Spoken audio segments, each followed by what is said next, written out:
Ratusan PKL Teras Malioboro II menggelar doa bersama dengan menyalakan lilin di halaman Teras Malioboro II, Yogyakarta. Setelah lepas dari status tersangka kasus pembunuhan Vina dan Eki, Peggy Setiawan mendapat hadiah sepeda motor dari seorang pengusaha.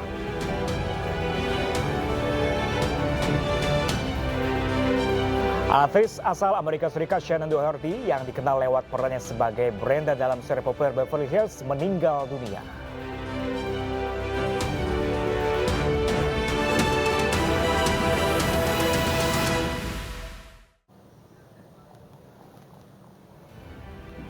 Ya pemirsa, masih di Ayu Siang pemirsa, kali ini bersama saya Pram Senjaya. Demikian tadi adalah berita pilihan dalam Ayu Siang hari ini dan kita ke informasi berikutnya pemirsa. Banjir di kota Gorontalo mulai berangsur surut. Sejumlah pedagang di pusat perdagangan kota Gorontalo mulai membersihkan kios mereka.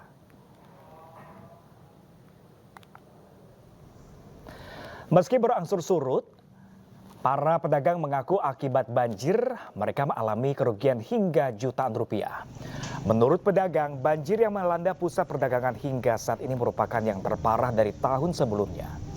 Banjir juga membuat akses jalan yang lumpuh total. Sementara itu untuk berjualan kembali, para pedagang harus mengeringkan bahan dagangannya dan memilah yang rusak, sehingga hal ini mempengaruhi harga jual barang mereka.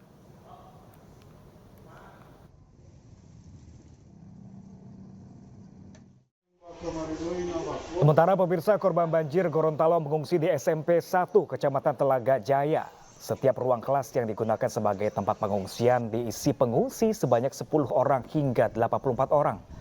Aktivitas warga di lokasi saat ini sedang mempersiapkan makanan dari bantuan, bahan, dan peralatan yang disediakan oleh pemerintah setempat. Warga berharap pemerintah dapat menyalurkan bantuan berupa selimut dan juga pakaian.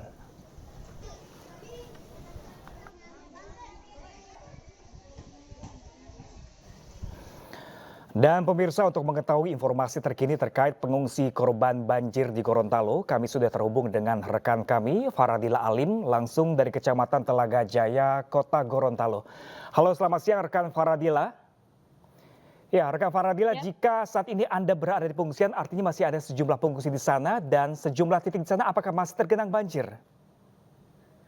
Ya, selamat siang Pram dan juga pemirsa di rumah. Saat ini saya sedang berada di salah satu posko pengungsian korban banjir yang berada di Kecamatan Telaga Jaya, Kabupaten Gorontalo. Nah, di posko ini sendiri ada 2 desa yang mengungsi, yaitu warga dari Desa Buhu dan Hutadaa.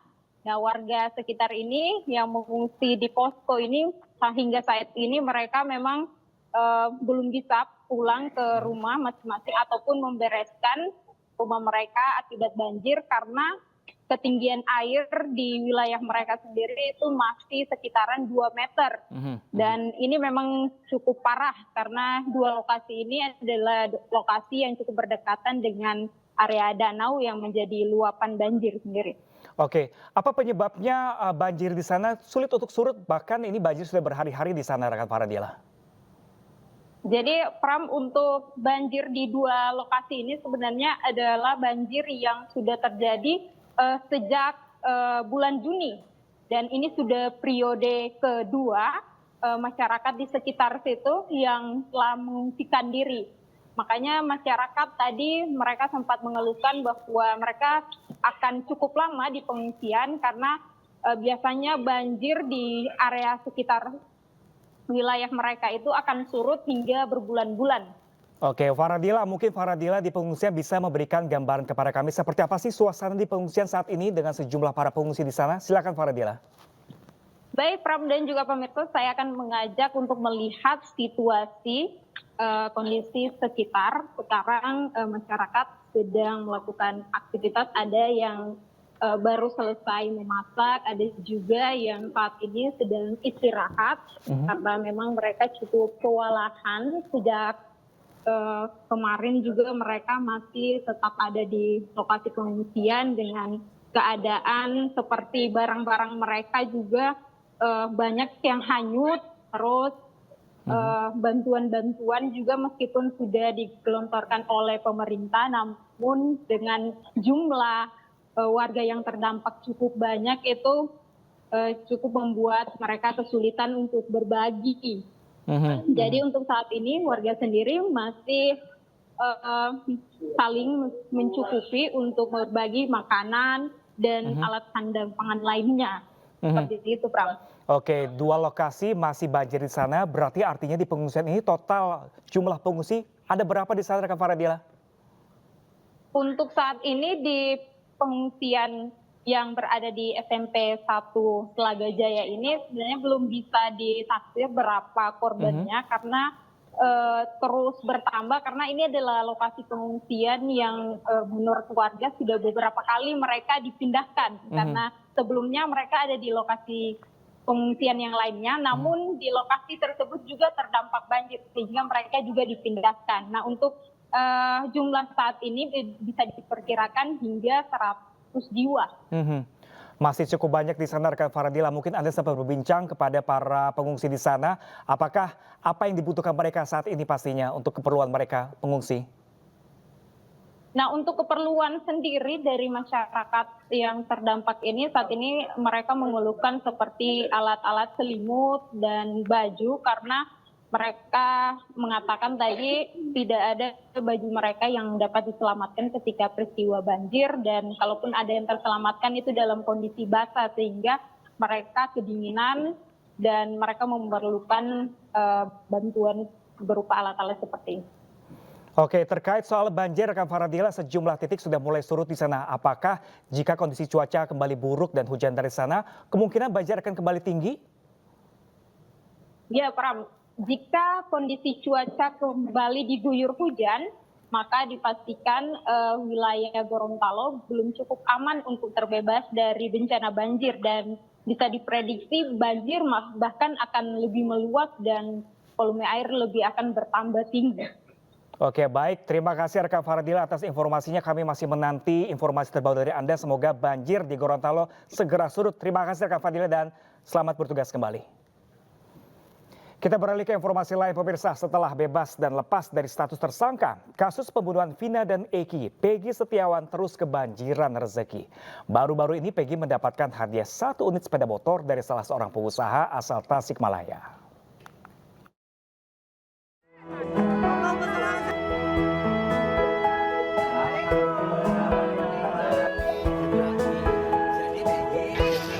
Sosok Peggy Setiawan, mantan tersangka kasus pembunuhan Vina dan Eki, masih menjadi daya tarik di masyarakat. Usai kebebasannya, banyak warga berbondong-bondong mendatangi kediamannya untuk sekedar mengucapkan selamat dan melihat sosoknya dari dekat. Bahkan, Peggy juga kebanjiran hadiah dari berbagai pihak yang simpatik dan mendukungnya selama ini. Salah satunya hadiah sepeda motor ini yang diberikan salah seorang pengusaha asal Tasikmalaya. Raut muka bahagia langsung terpancar usai Peggy menerima hadiah serta langsung membawanya pulang ke rumah. Peggy mengaku sejak motornya disita Polda pada 2016 silam, ia tidak memiliki motor lagi. Peggy pun akan memanfaatkan motor ini untuk transportasi bekerja. Perihal motor ini rencana saya akan pakai buat sehari-hari, buat bekerja di Cirebon, ataupun bisa saya pakai buat pulang pergi ngantar sekolah. Ya, soal itu saya alhamdulillah sangat berterima kasih banget. Masih nggak nyangka aja, hampir kurang lebih 1 minggu, masyarakat antusiasmenya sangat luar biasa, mereka sangat. Hingga hari ke-7 kebebasannya, suasana rumah Peggy masih terus didatangi warga, termasuk yang datang dari luar Cirebon. Peggy Setiawan juga sempat mendapatkan kejutan berupa nasi tumpeng dari kelompok ibu rumah tangga di Indramayu, Jawa Barat.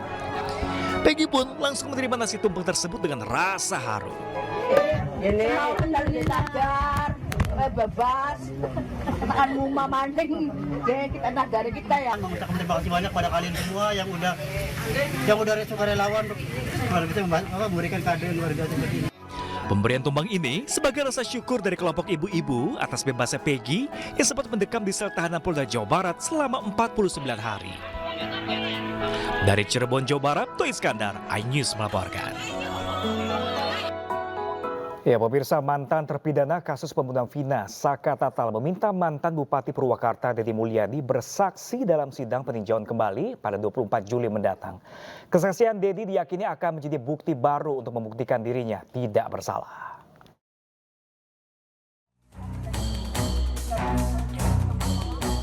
Dengan didampingi kuasa hukum Titin Prialianti, Saka Tatal, mantan terpidana kasus pembunuhan Vina dan Eki yang telah bebas, mendatangi rumah kediaman Dedi Mulyadi di Lembur Pakuan, Desa Sukasari, Kecamatan Dawan, Kabupaten Subang, Sabtu malam. Kedatangan Saka Tatal untuk meminta Dedi Mulyadi menjadi saksi dalam persidangan peninjauan kembali atau PK pada 24 Juli mendatang. Kuasa hukum berharap keterangan Dedi Mulyadi yang telah membuka fakta serta bertemu dengan para saksi kasus pembunuhan Vina dan Eki bisa menjadi novum atau bukti baru di persidangan. Ada tokoh-tokoh masyarakat, terutama Pak Dedi Mulyadi, yang sejak awal menelusuri kebenaran peristiwa tersebut. Pak Dedi dengan nyaman bisa berkomunikasi dengan saksi-saksi yang dulu dihadirkan di persidangan dan tetap diarahkan pada BAP, tetapi ketika bicara dengan Pak Dedi semuanya terungkap. Saya bersedia dong, bersedia dengan senang hati karena saya alurnya di otak saya udah kegambar dan sudah terbaca dan sudah terasa ya, walaupun saya hanya merekonstruksi peristiwa di 2016 menjadi peristiwa hari ini dalam rekonstruksi digital. Dari Cirebon, Jawa Barat, Toy Iskandar, iNews melaporkan.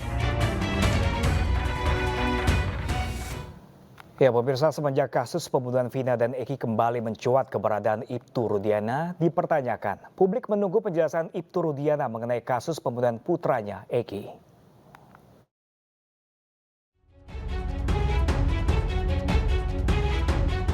Beginilah kondisi rumah Ibtu Rudiana yang masih tertutup di kawasan Desa Sutawinangun, Kecamatan Kedawung.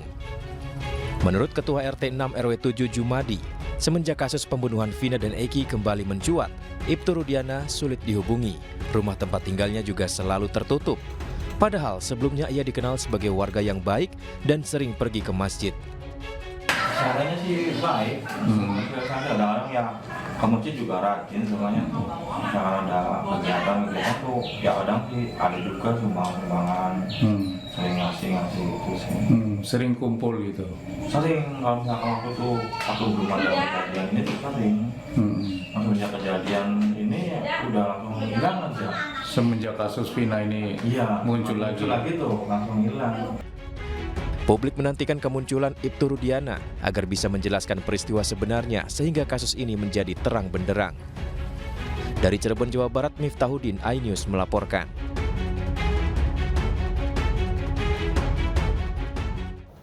Sementara itu, pemirsa, mantan Ketua RT 2 Karya Bakti Kota Cirebon, Jawa Barat, Abdul Pasren kembali muncul ke publik. Abdul Pasren muncul bersama anak lelakinya, yakni Muhammad Nahdlatur Kafi atau Kafi. Ya, dan Muhammad Kafi tidak menghilang, ada di sini, sehat walafiat, walaupun sehatnya tidak seperti kita karena masih ada rasa sedikit kurang nyaman. Ya, jadi jangan netizen bilang hilang melarikan diri, itu nggak benar. Video kuasa hukum Brigjen Pol Purnawirawan Siswandi bersama Abdul Pasren dan anaknya Muhammad Nahdlatul Kafi muncul, di mana dalam video ini disebutkan bahwa Abdul Pasren tidak menghilang atau menghindar. Informasi mengenai hilangnya Abdul Pasren tidak benar. Sebelumnya Abdul Pasren diduga menghilang, padahal publik menantikan keterangannya mengenai keberadaan terpidana saat kasus pembunuhan Vina dan Eki 8 tahun silam. Dari Cirebon, Jawa Barat, Miftahudin, iNews melaporkan.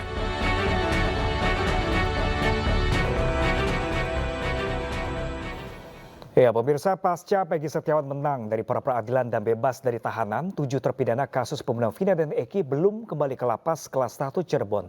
Pihak lapas masih menunggu kabar dari Kakanwil dan Kemenkumham serta Polda Jabar terkait rencana pengembalian ke-7 terpidana.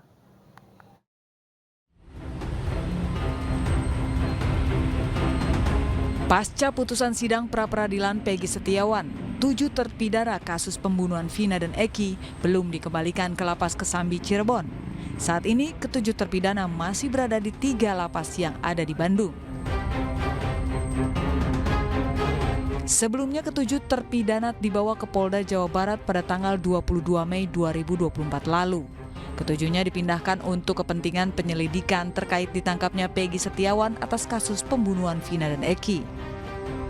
Betul bahwa sampai saat ini 7 napi kasus Vina masih ada di Bandung.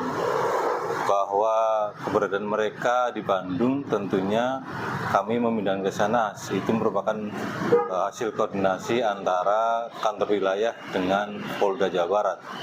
Nah, hasil koordinasi itu kita laksanakan.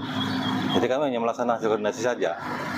Bahwa sampai saat ini mereka belum dikembalikan di sini, yang jelas belum ada perintah lebih lanjut terkait dengan itu.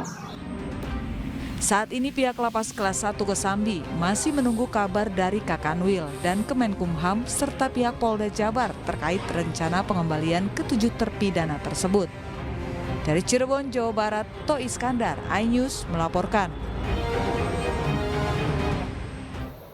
Ya, pemirsa, rekan kami Abraham Silaban berhasil mewawancarai secara eksklusif saksi kunci kasus kematian Vina Eki yang sempat dikabarkan menghilang, Abdul Pasren. Saksikan selengkapnya di program AB Plus Senin malam ini pukul 8 malam. Upaya saya Abraham Silaban bersama tim saya untuk melacak keberadaan saksi kunci kasus kematian Vina dan Eki 2016 silam kelihatannya berbuah positif. Kita akan menemui sosok saksi kunci yang akan menceritakan apa yang sungguhnya terjadi versinya 2016 silam. Assalamualaikum warahmatullahi wabarakatuh. Saya nama Abdul Pasren, mantan ketua RT 02, bahwa saya tidak menghilang dari tempat. Jadi ada di suatu tempat, sudah berbicara dengan Bapak Abraham Silaban. Kalau misalnya Bapak merasa bahwa apa yang Bapak sampaikan benar, yang sebetul-betulnya terjadi, begitu ya, kenapa begitu sulit Pak untuk menjumpai Pak Pasren? Saya loh Pak, saya datang ke rumah, terus terang, saya kelunungun Pak, mohon maaf ya Pak, saya datang, saya baik-baik datang ke sana, saya ketemu dengan anaknya Bapak yang perempuan ya Pak, yang dari Jakarta sempat ya Pak ya, betul ya Pak ya, dan saya berupaya untuk baik-baik dengan itikat baik untuk meminta keterangan kepada Bapak, tapi disebutkan Bapak lagi nggak di rumah, terus tanya aja ke Polres, lain sebagainya, sudah disampaikan semua gitu. Kenapa sih Pak? Untuk demi kenyamanan, jadi saya istilah itu tidak menempati rumah sendiri begitu, supaya untuk kenyamanan saya, untuk supaya aman. Saya tahu ada dua itu, satu yang kontrakan kosong itu masih rumah Bapak? Iya, rumahnya anak. Rumah anak, yang sekarang catnya udah ganti kan? Iya. Dulu kalau nggak salah catnya warna pink atau warna hijau ya? Sekarang ada warna pink ya kalau nggak salah. Masih pink. Masih pink ya? Pink ya, oke. Kemudian yang rumah Bapak tinggal kan? Iya. Nah, Bapak ada di mana waktu itu? Saya cari-cari susah amat. Ya, tidak ada di tempat.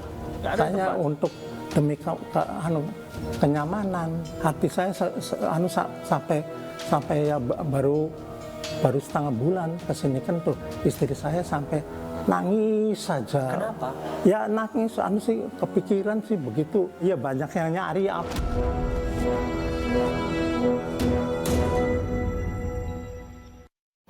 Ya pemirsa, 2 eksekutor pembakar rumah wartawan di Karo, Sumatera Utara diupah Rp1 juta untuk menjalankan aksinya. Informasi selengkapnya sesaat lagi pemirsa. Jangan kemana-mana, tetaplah bersama kami di iNews ya.